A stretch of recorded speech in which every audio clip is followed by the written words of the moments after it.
Here with William Cavanaugh, who's a professor at DePaul University. Professor Cavanaugh's primary specialization is research into the relationship between religion and violence, or religion and society more generally. Because this is the Bradford Ableson Fund for Religious Reconciliation, it's necessary that not only we understand or that we look into peacemaking, but that we also understand the roots of religion and religious violence. And, thus, Professor Cavanaugh is the second speaker in the Ableson Lecture series. Professor Cavanaugh, your most recent, or actually your penultimate book, is The Myth of Religious Violence. Can you tell us briefly kind of what your thesis is, or what it is that you're arguing in that book? Sure. There's a whole raft of literature on religion and why it has a peculiar tendency to cause violence. And the basic idea is that there's something called religion out there which is essentially different from so-called secular aspects of human life, politics, economics, art, culture, things like that. And it has a peculiar tendency to cause violence because it's inherently absolutist, it's irrational, it's divisive. And what I do in the book is argue that there's no reason to assume that that in fact is the case, because so-called secular ideologies and institutions can be just as irrational, absolutist, divisive as so-called religious ideologies and institutions. And the reason that that is because there's no essential difference between religious and secular to begin with. It's a made-up distinction which is only from the last 400 years or so, and only really in a Western context, and then eventually it kind of gets exported to the rest of the world. And so that's why I think things like nationalism and communism and capitalism, things that are normally considered to be secular, can cause just as much havoc as so-called religious ideologies and institutions. So why you argue in your book, and you've said just now that that this is a relatively recent phenomenon. This idea that there is a difference between religion and the secular. Mm-hmm. Why does that happen historically? What happened 400 years ago that precipitated this distinction between the religious and the secular that, say, was not present in the medieval European period? Yeah, I think the reason is that there just wasn't this sort of separation of religion from the rest of life until the modern era. So the word religion comes from the Latin word religio, and what religio meant in the Roman Empire was something that has a kind of binding obligation on you, and that could mean obligations towards the gods, or it could mean obligations to one's neighbor, things that we would consider to be secular. So there just wasn't that sort of distinction. In the medieval period, there is a distinction between the religious and the secular, but that's a distinction between two different kinds of priests. Mm-hmm. Those who belong to religious orders, like the Franciscans and the Benedictines, and those who belong to a diocese. So it doesn't mean anything like what it means in the modern era. In the modern era, then, you get this distinction between religious and secular because you have a new kind of politics. And basically, it comes out of the civil authorities kind of wanting more power over against the ecclesiastical authorities. And so what it means to be religious, then, is what is under the charge of the church. And that is something that is created to be inherently separate from what the rulers are up to, which is redefined as kind of politics and the secular. And that's the way it kind of that's the way the distinction gets created. So it's a very contingent and local distinction that arises from conflicts between civil and ecclesiastical authorities in Western Europe in the early modern period. Then it gets exported to the rest of the world, so it becomes, we tend to think of it as being an essential, it's universal, it's timeless, it's the way it's always been. There's this thing called religion, which is essentially different from the rest of life, and that's just not the way most people throughout most of history have carved up the world. You referred a minute ago to this being a kind of a constructed distinction. To what end does that construction serve, or does this serve a purpose? This distinction between the religious and the secular, is that in the service of some greater social, economic, political goal that the Western world has been advancing for the past 400 years? Yeah, it serves a lot of different purposes. I named one of them, which is the kind of marginalization of the church from coercive power. And it serves other purposes in other contexts. In the colonial context, for example, it's a way of redefining local cultures. Let me give you an example. India, Hinduism becomes a religion in the 19th century. And the first use of the word Hinduism doesn't occur until the late 18th century. You've got Hindus before them, but not Hinduism. And it becomes a religion in the course of the 19th century under British occupation. Why?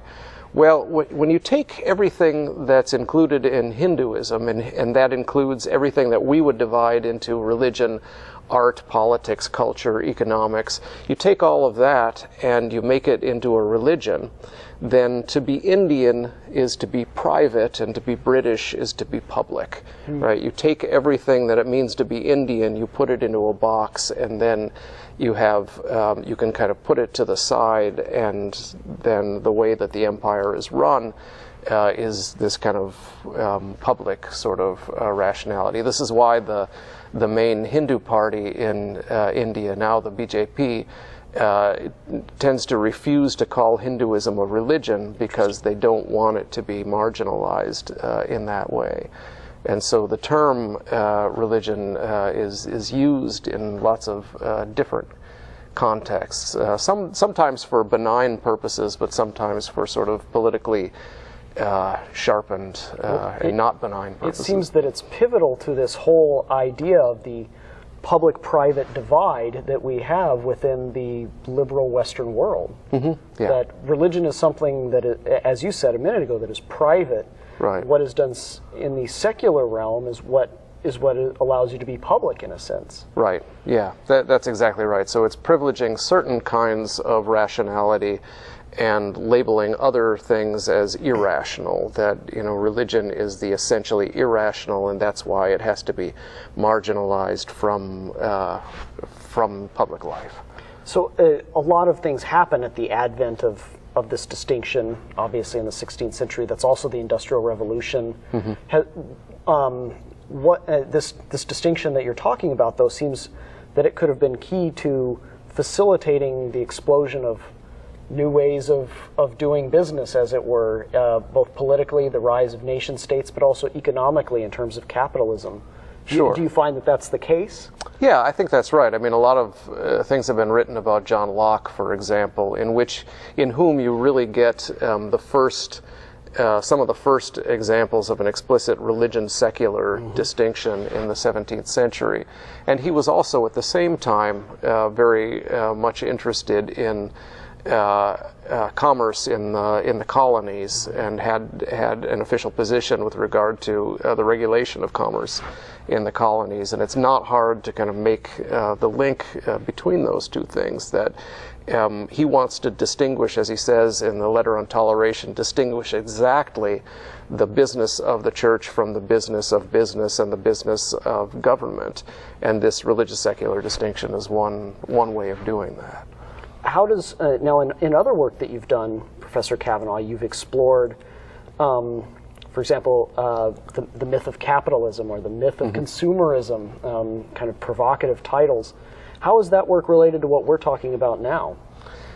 Yeah, it's interesting because there's a whole lot of literature in the religious studies field that argues that things like nationalism is a religion, that Marxism is a religion, that consumerism is a religion.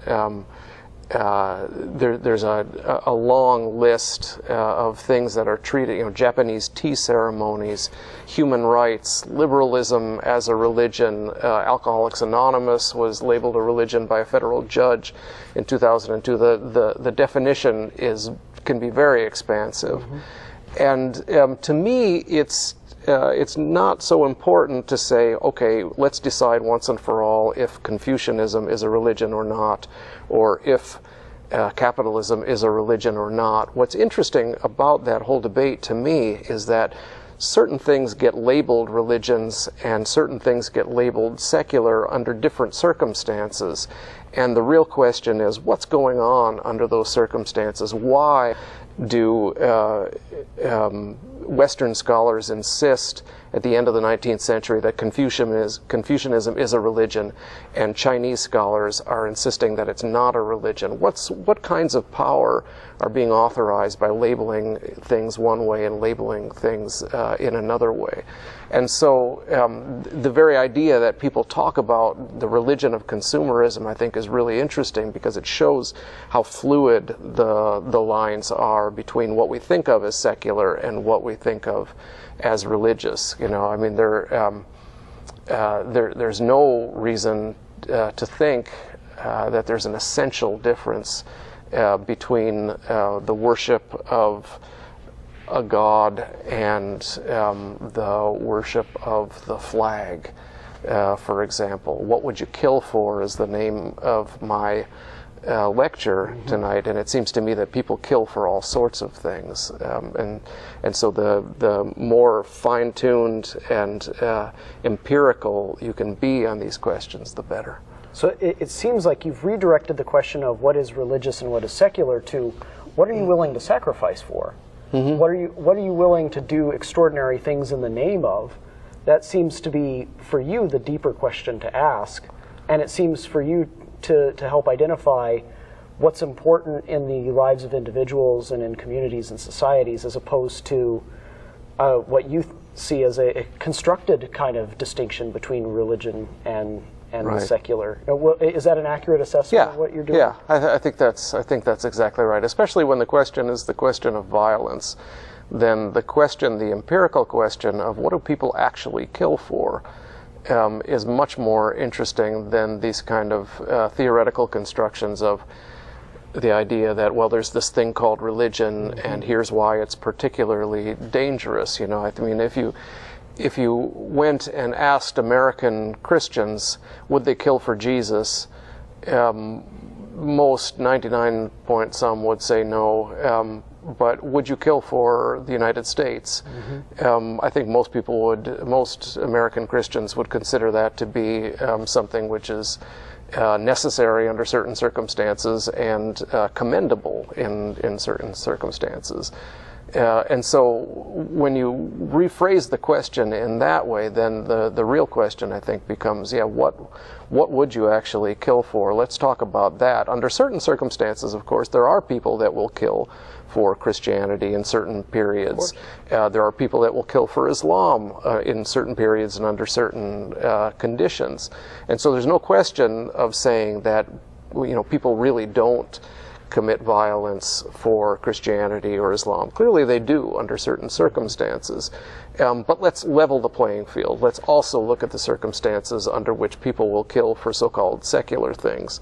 And under certain circumstances, those kinds of reasons are going to be predominant as I think they are in our context. Well, if you redefine it in that way, it seems like what we have traditionally called religious violence really constitutes then the minority of violence that humans commit against one another.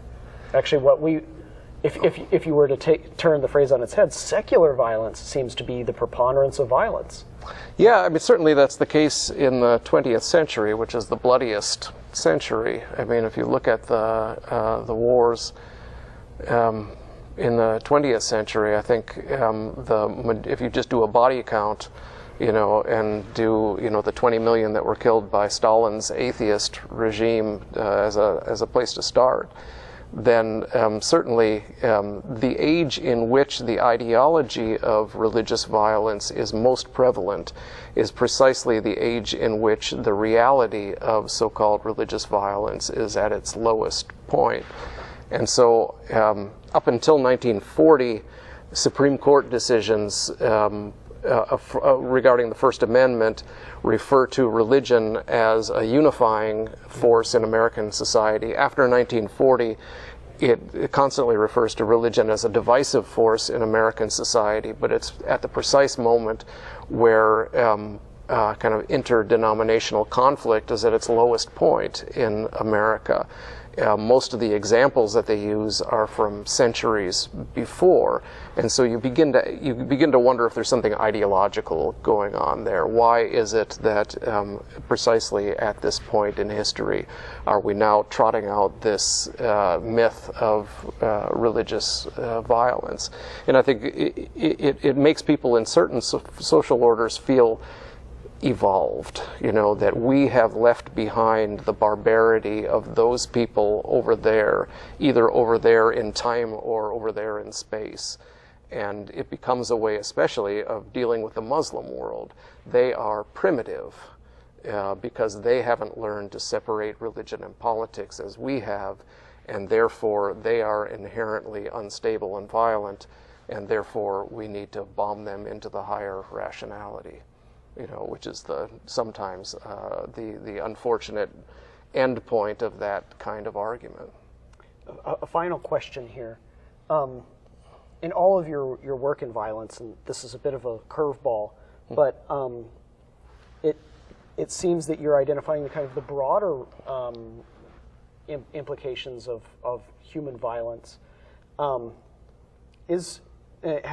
you, throughout all of your work, found a reason as to, or started to explore why it is that we are violent as human beings? Is there a reason that you've discovered within all this?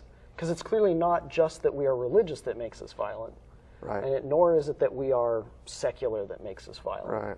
So is there some greater issue at work that kind of animates all of your work on, whether it be on religious violence or on secular violence? Is there some greater intuition about what it is that makes humans violent? I think the short answer to that question is that there's a lot of different causes of violence.